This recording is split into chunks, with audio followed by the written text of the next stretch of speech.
Bon, et si je vous parlais un peu de l'art à l'Antiquité?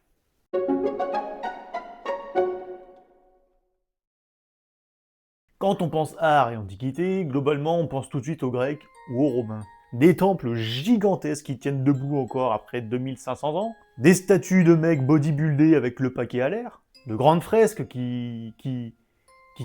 oui, des kikis, et son lot de fesses. Mais derrière ce vernis de marbre et de pigments, c'est surtout une histoire d'ego, de pouvoir et de cul. Oui, parce qu'il faut bien se l'avouer, hein, les miches à cette époque-là, ça avait quand même une place relativement principale.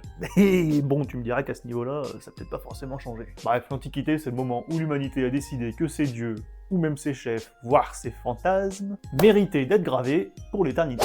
L'art en Égypte, par exemple, bah c'est pas décoratif, c'est pas fait pour décorer ton salon. Ah non, bah c'est bien plus que ça, hein. C'est une putain de clé pour l'au-delà. Que ce soit les fresques, les statues, les gravures, tout est pensé pour assurer l'éternité au pharaon. Tout est fait pour convaincre les dieux que le mec était stylé. Les représentations sont figées, rigides, codifiées. Les corps sont de profil, avec les yeux de face, parfois disproportionnés. Parfois, t'as même des gars qui tapent des poses impossibles.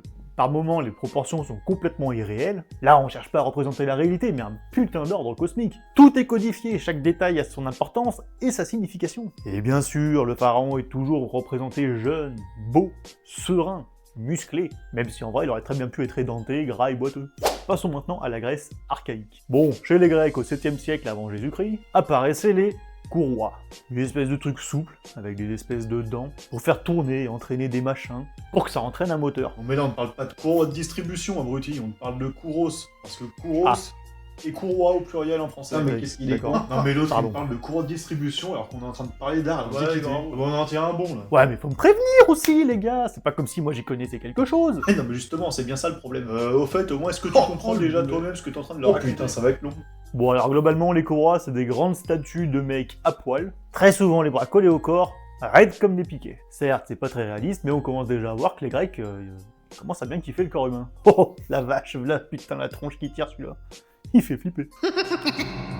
Je vais dévorer ton âme.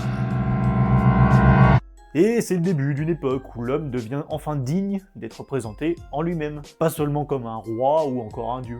Mais attention quand même, hein, parce que bon, faut pas déconner, on veut toujours quand même de l'esthétique, du jeune, du beau, du muscle. On arrive ensuite dans la Grèce classique et la recherche du corps idéal. Au 5e siècle, avant le grand patron, c'est l'âge d'or pour les Grecs. La démocratie arrive en trombe, les philosophes, les temples, mais c'est aussi et surtout la recherche du corps parfait. Les statues deviennent impeccablement proportionnées, y a rien qui dépasse. On peut dire merci à Polyclète et son fameux canon. Une espèce de notice pour sculpter l'humain idéal grâce aux mathématiques. Phidias, lui, va faire construire le Parthénon, un temple gigantesque où les statues, les colonnes, tout est pensé pour une harmonie divine. Ici, l'art, ça devient une arme culturelle. Montrer au monde entier que les Grecs sont les plus beaux, les plus raffinés et les plus civilisés.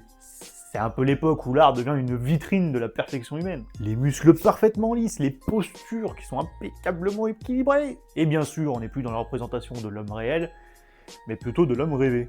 Et puis arrive la période hellénistique, et là, fini les poses simples, sages, place au pestacle.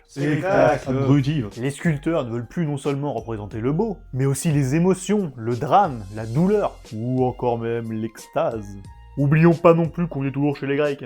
Les statues deviennent hyper expressives, les muscles se crispent, les visages se tordent et les drapés ils s'envolent. Regarde-moi ça là. Le type se fait bouffer avec ses gosses par des serpents et ça c'est sculpté. On sent les émotions, la douleur du mec. Putain, on dirait toi quand tu reçois ta facture d'électricité, c'est magnifique. Et ça là, regarde, la Vénus de Milo, mais putain, mais n'est-ce donc pas de toute beauté? Ok d'accord, mais elle a plus de bras là, la madame. Oui, certes. Bon, ça va être un peu compliqué de faire la vaisselle, mais bon. Non mais t'en as pas marre d'être... Qu'est-ce qu'il vient de Il est dire fou, là celui-là. Ah, mais ça va, c'est une blague. Ouais bah c'est pas drôle, c'est sexiste et Ah ouais, moi non plus je suis pas d'accord. Bon, bah une blague sur les Arabes. Bah non, rien, mais non laissez plus. tranquille aussi eux. Bah, les Noirs alors. Non, arrête, non, arrête. Ah non. Bah, je sais pas moi, les Juifs, les travelots, arrête, les c'est bon, transsexuels, les faire, mais Chinois, laisse les gens en tranquilles, 2025. on a pas le droit Non plus. d'arrêter. Non. Putain mais il va Arrête pas tes comprendre en conneries. fait. Bon, et les rouquins, on peut encore ou non, ça non plus on peut Ah plus. si, c'est ouais, bon, pas ça, de soucis, ouais, ça ça va, va. enfin, faut y aller mollo quand même. Bah d'accord, même si on n'a plus le droit. Vas-y, tire sur mon doigt. Non mais ça c'est vu et revu, en plus c'est nul à chier comme blague. Oui bah voilà, t'as raison, c'est nul. Donc, alors, les ascendants merde, chats, on va les faire gars, le- on le- n'a pas le- d'air, le- sac le- de le- couleurs. le- Après les Grecs, passons donc maintenant aux Romains. Alors les Romains, c'est assez simple, ils ont quand même pas mal pompé sur les Grecs. Mais tout ça en y ajoutant une touche personnelle, un certain réalisme. Le mythe du corps parfait, c'est terminé. Ici, les bustes sont hyper réalistes. On y voit des rides, du double menton, des imperfections dans le visage. Même les empereurs sont sculptés avec leur gros pif. Et enfin, un peu de diversité corporelle, de sincérité dans ce qui est représenté. Chez les Romains, ici, on célèbre l'autorité. L'empereur a un double menton, pas grave. Il a des cicatrices, pas grave. Il commence à être âgé, il a des rides, et bah c'est pas grave. Ça prouve qu'il est âgé, donc potentiellement sage et donc puissant. On peut également aller faire un tour du côté de Pompéi. Ah ouais, c'est là où il y a eu l'éruption volcanique, là où ils ont tous cramé sur place. Oui, là où ils ont pris un petit coup de chaud, en effet. Et bah là-bas, on y a trouvé des fresques qui montrent tout, en fait. Des banquets, des scènes de marché, des scènes de lit, des prostituées, des orgies, des positions improbables. Bah oui, bah qu'est-ce que tu veux, hein, tu rentrais chez eux, t'avais potentiellement une peinture de partouze devant toi. Hein. Oui, bah vous m'excuserez, hein, mais ça se saurait si les Romains avaient inventé la pudeur. Mais là-bas, les murs parlent d'eux-mêmes. L'art romain, c'est aussi ça. Une vie quotidienne où le cul et la fête sont peints au même niveau que les dieux ou les victoires militaires. Enfin, l'art devient aussi outil de propagande, au service de pouvoir. Et outil de pouvoir. Les arcs de triomphe, le Colisée, les statues colossales. Rome met l'art au service du pouvoir, de l'empire. Tu veux imposer ton autorité? Bah très bien. Tu fais construire un monument de 50 mètres qui hurle ton nom. L'art antique, c'est une évolution géniale. De l'éternité égyptienne au réalisme romain, en passant par l'idéal grec. Mais il y a un truc qui, ça, reste constant. L'art a toujours servi une cause plus grande que lui. Que ça soit aussi bien la religion, l'idéal ou encore le pouvoir. Voire même les trois en même temps. Jusqu'à ce qu'arrive le christianisme et qu'ils regardent tout ce bordel en leur disant « oh, bon, c'est fini toutes ces conneries, oui. Allez hop hop hop, bon, stop, allez, rangez-moi donc ces farandoles de chibre en marbre que je ne saurais voir.